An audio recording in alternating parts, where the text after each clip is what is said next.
ദൈവനാമം വാഴ്ത്തപ്പെടുമാറാകട്ടെ. ശ്ലീഹാ നോമ്പ് 13-ാം ദിവസ ധ്യാനം. ശ്ലീഹാ നോമ്പ് 13 ദിവസമാണ്. ദൈവകൃപയാൽ നാം ഇന്ന് എത്തി നിൽക്കുന്നത് ആ 13-ാം ദിവസമാണ്. മാർ പത്രോസും മാർ പൗലോസും, രണ്ട് മഹാസ്ലീഹന്മാർ, ഒരേ സാക്ഷ്യം. ഞാൻ നല്ല പോർ പൊരുതി ഓട്ടം തികച്ചു, വിശ്വാസം കാത്തു, ഇനി നീതിയുടെ കിരീടം എനിക്കായി വച്ചിരിക്കുന്നു. അത് നീതിയുള്ള ന്യായാധിപതിയായ കർത്താവ് ആ ദിവസത്തിൽ എനിക്ക് നൽകും. എനിക്ക് മാത്രമല്ല, അവൻ്റെ പ്രത്യക്ഷതയിൽ പ്രിയം വച്ച ഏവർക്കും കൂടി. ആമീൻ, ഹല്ലേലൂയ. കർത്താവായ യേശുക്രിസ്തുവിൻ്റെ നാമത്തിൽ ഏവർക്കും സ്നേഹപൂർവം ഈ ധ്യാന സന്ദേശത്തിലേക്ക് സ്വാഗതം.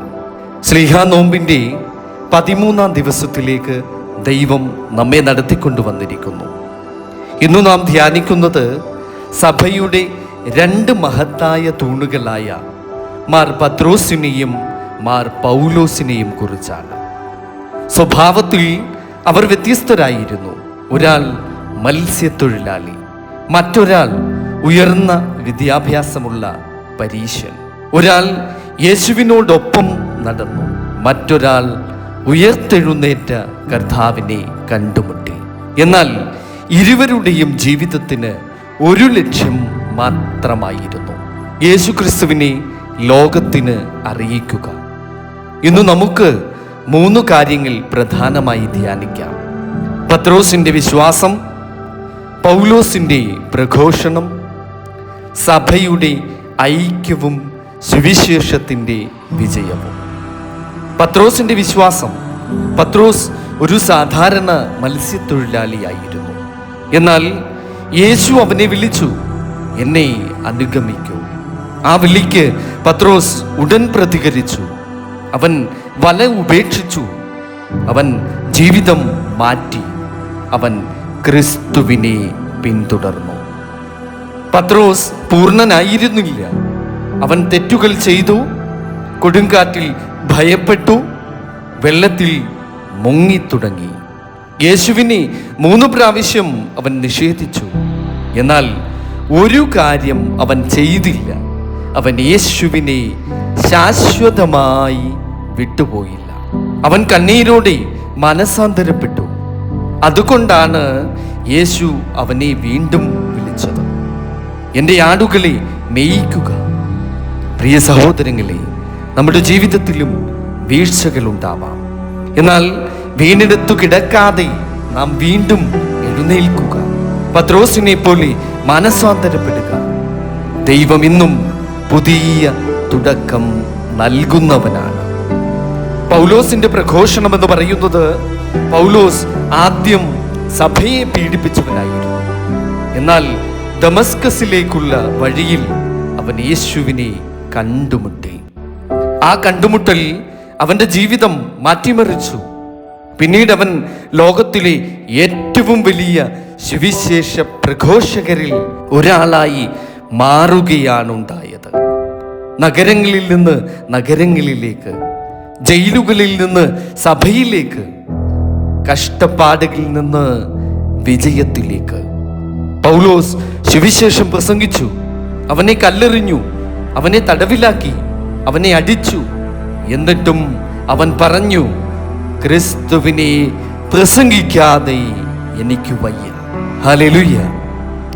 ഇന്നും ലോകമെമ്പാടുമുള്ള സഭകളെ ശക്തിപ്പെടുത്തുന്ന നിരവധി ലേഖനങ്ങൾ വിശുദ്ധനായ പൗലോസ് എഴുതിയതാണ്. ഇത് നമ്മെ പഠിപ്പിക്കുന്നത് ഒരു മനുഷ്യന്റെ ഭൂതകാലമല്ല, ദൈവത്തിൻ്റെ കൃപയാണ് അവൻ്റെ ഭാവിയെ നിർണയിക്കുന്നത് എന്ന ആ വലിയ സത്യമാണ്. 2 വഴികൾ, ഒരേ ലക്ഷ്യം. പത്രോസിന്റെ വഴി വ്യത്യസ്തമായിരുന്നു, പൗലോസിന്റെ വഴി വ്യത്യസ്തമായിരുന്നു. എന്നാൽ ലക്ഷ്യം ഒന്നു മാത്രമായിരുന്നു: യേശുക്രിസ്തുവിൻ്റെ മഹത്വം. ഇന്ന് സഭയിലും ഓരോരുത്തർക്കും വ്യത്യസ്ത ദാനങ്ങളുണ്ട്. ഒരാൾ പഠിപ്പിക്കും, മറ്റൊരാൾ പ്രാർത്ഥിക്കും, ഒരാൾ സുവിശേഷം പങ്കുവയ്ക്കും, മറ്റൊരാൾ സ്നേഹത്തോടെ ശുശ്രൂഷ ചെയ്യും. എന്നാൽ എല്ലാം ക്രിസ്തുവിൻ്റെ ശരീരത്തിൻ്റെ വളർച്ചയ്ക്ക് വേണ്ടിയുള്ളതാണ്. സഭയുടെ ഐക്യമെന്ന് പറയുന്നത് പത്രോസും പൗലോസും ചില വിഷയങ്ങളിൽ അഭിപ്രായ വ്യത്യാസം പ്രകടിപ്പിച്ചിട്ടുണ്ട്. എന്നാൽ അവർ ഒരിക്കലും ക്രിസ്തുവിനേക്കാൾ സ്വന്തം അഭിപ്രായത്തെ ഉയർത്തി കാണിച്ചില്ല. സഭയുടെ ഐക്യമാണ് അവർ സംരക്ഷിച്ചത്. ഇന്ന് കുടുംബങ്ങളിലും സഭകളിലും സമൂഹത്തിലും ഐക്യം നഷ്ടപ്പെടുന്നത് വലിയ ഒരു വെല്ലുവിളിയാണ്. ക്രിസ്തു നമ്മെ വിളിക്കുന്നത് വിഭജനത്തിലേക്കല്ല, സ്നേഹത്തിലൂടെയുള്ള ഒരു ഐക്യത്തിലേക്കാണ് ഇന്ന് ക്രിസ്തു നമ്മളെ വിളിക്കുന്നത്.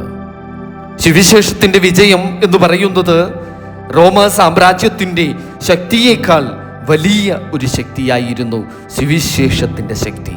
കാരണം അത് മനുഷ്യരുടെ വാക്കല്ല, അത് ദൈവത്തിൻ്റെ വചനമായിരുന്നു.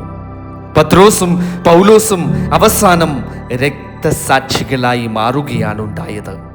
പക്ഷേ അവരുടെ മരണം സുവിശേഷത്തിൻ്റെ അവസാനമായില്ല, അതൊരു പുതിയ തുടക്കമാവുകയാണ് ഉണ്ടായത്.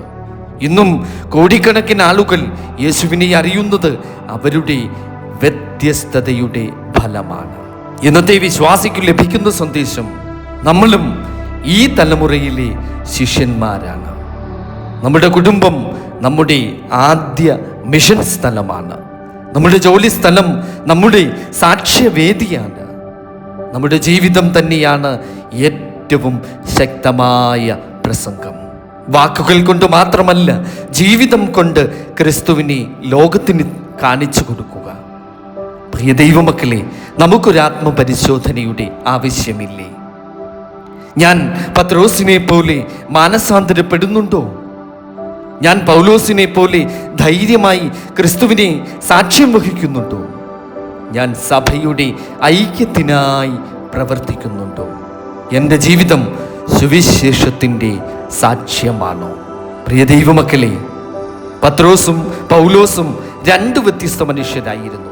പക്ഷേ ഒരേ കർത്താവിനെ സ്നേഹിച്ചു, ഒരേ സുവിശേഷം പ്രസംഗിച്ചു, ഒരേ വിശ്വാസത്തിനു വേണ്ടി ജീവിച്ചു.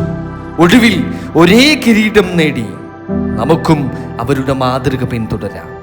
നമ്മുടെ വിശ്വാസത്തിൽ ഉറച്ചു നിൽക്കാം. നമുക്ക് സഭയെ സ്നേഹിക്കാം. നമുക്ക് സുവിശേഷം ജീവിതത്തിലൂടെ പ്രഖ്യാപിക്കാം. അപ്പോൾ നമ്മുടെ ജീവിതവും അനേകർക്ക് അനുഗ്രഹമാകും. നമുക്കൊരു നിമിഷം നമ്മുടെ കണ്ണുകൾ അടച്ച് നമുക്ക് പ്രാർത്ഥിക്കാം. കർത്താവായ യേശുവേ, മാർ പത്രോസിൻ്റെ ഉറച്ച വിശ്വാസം, മാർ പൗലോസിൻ്റെ സുവിശേഷ തീഷ്ണതയും ഞങ്ങളുടെ ജീവിതത്തിലും അവിടുന്ന് നിറയ്ക്കണമേ. സഭയുടെ ഐക്യത്തിനായി ജീവിക്കുവാനും ധൈര്യത്തോടെ അങ്ങയെ സാക്ഷ്യം വഹിക്കുവാനും അങ്ങയുടെ പരിശുദ്ധാത്മാവിനാൽ ഞങ്ങളെ അവിടുന്ന് ശക്തിപ്പെടുത്തണമേ. ഞങ്ങളുടെ ജീവിതം സുവിശേഷത്തിൻ്റെ ജീവനുള്ള സാക്ഷ്യമാകട്ടെ. യേശു ക്രിസ്തുവിൻ്റെ നാമത്തിൽ ഞങ്ങൾ പ്രാർത്ഥിക്കുന്നു. കൃപയോടെ കേൾക്കണം പിതാവേ.